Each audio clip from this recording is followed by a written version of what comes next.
ಆಯ್ತು, ಈಗ ನೀವು ವಿಶ್ವಕಪ್ ಗೆದ್ದಾಯ್ತು. ಈಗ ವಿಶ್ವಕಪ್ ಜರ್ನಿ ಹೇಗಿತ್ತು, ಹೇಗೆ ಸೆಲೆಕ್ಟ್ ಆಗಿದ್ದು ನೀವು? ಸರ್, ಅದು ನಮ್ಮದು ಸೀನಿಯರ್ ನ್ಯಾಷನಲ್ ಇತ್ತು. ಆ ಸೀನಿಯರ್ ನ್ಯಾಷನಲಲ್ಲಿ ನಮ್ಮ ಪರ್ಫಾರ್ಮೆನ್ಸ್ ಯಾರು ಬೆಸ್ಟ್ ಪರ್ಫಾರ್ಮೆನ್ಸ್ ಕೊಡ್ತಾರೆ ಅವ್ರನ್ನ ಸೆಲೆಕ್ಷನ್ ಮಾಡ್ಕೊಂಡಿದ್ರು. ಅದರಲ್ಲಿ ನಾವು ಕರ್ನಾಟಕ ತಂಡದಲ್ಲಿ 4 ಜನ ಸೆಲೆಕ್ಷನ್ ಆಗಿದ್ವಿ. ನಾನು, ನನ್ನ ಫ್ರೆಂಡ್ ಮೋನಿಕಾ, ನಿಸರ್ಗ ಮತ್ತು ದಿವ್ಯಾ ಅಂತ 4 ಜನ ಸೆಲೆಕ್ಷನ್ ಆಗಿದ್ವಿ. ಅವ್ರು ಟೋಟಲ್ 60 ಜನ ಕ್ಯಾಂಪಿಗೆ ಸೆಲೆಕ್ಷನ್ ಮಾಡ್ಕೊಂಡಿದ್ರು.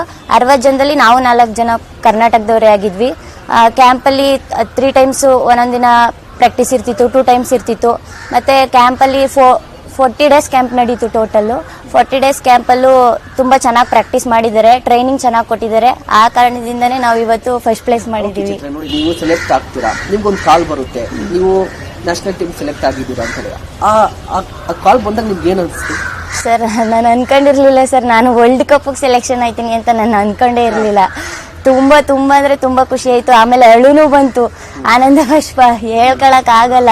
ನಮ್ಮ ಸರ್ಗೆ ಫಸ್ಟ್ ನಮ್ಮ ಮಂಜು ಸರ್ಗೆ ಕಾಲ್ ಮಾಡಿದೆ, ಸರ್ ಸೆಲೆಕ್ಷನ್ ಆಗಿದೆ ಸರ್, ತುಂಬ ಖುಷಿ ಆಯ್ತೈತೆ. ನೀವು ಅವತ್ತು ಹೇಳಿದ ಮಾತು ನಿಜ ಆಯಿತು ಸರ್. ನಾನು ಎಲ್ಲ ಕ್ಯಾಂಪ್ಗೂ ಹೋಯ್ತಿದ್ದೆ.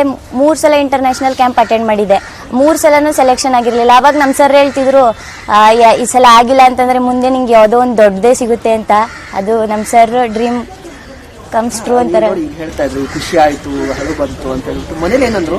ಮನೇಲಂತೂ ನಮ್ಮ ಅಮ್ಮನ ಕನಸೇ ಅದು ಸರ್. ನಾನು ಯಾವಾಗಲೂ ನಮ್ಮ ಅಮ್ಮನ ಜೊತೆ ಹೇಳ್ಕೊತಿದ್ದೆ, ಅಮ್ಮ ನಾನು ಒಂದು ಇಂಟರ್ನ್ಯಾಷನಲ್ ಆಡಬೇಕು ಅಮ್ಮ, ನನ್ನ ಡ್ರೀಮೇ ಅದು, ನನ್ನ ಕಂಟ್ರಿನ ರೆಪ್ರೆಸೆಂಟ್ ಮಾಡಬೇಕು, ಇಂಡಿಯಾ ಅಂತ ಹಾಕೋಬೇಕು ನಾನು ಅಂತ ಹೇಳ್ತಿದ್ದೆ. ನಮ್ಮಮ್ಮ ಯಾವಾಗಲೂ ಹಂಗೆ ಅಂತಿತ್ತು, ನೀನು ಆಡಬೇಕು ಚೈತ್ರ, ನಿನ್ನ ಕನಸು ನನಸಾಗಬೇಕು, ನನ್ನ ಕನಸು ಕೂಡ ಅದೇ, ನೀನೊಂದು ಇಂಟರ್ನ್ಯಾಷನಲ್ ಆಡಬೇಕು ಅಂತ ಯಾವಾಗಲೂ ಅನ್ಕೋತೀಯ, ನೀನು ಆಡಿದ್ರೆ ನನಗಂತೂ ಖುಷಿ, ಈ ಸಲ ಹಾಗೆ ಆಗ್ತೀಯಾ ಅಂತ ನಮ್ಮಮ್ಮ ಹೇಳಿ ಕಳಿಸಿದ್ರು ಸರ್. ಅದೇ ಥರ ಅದೇ.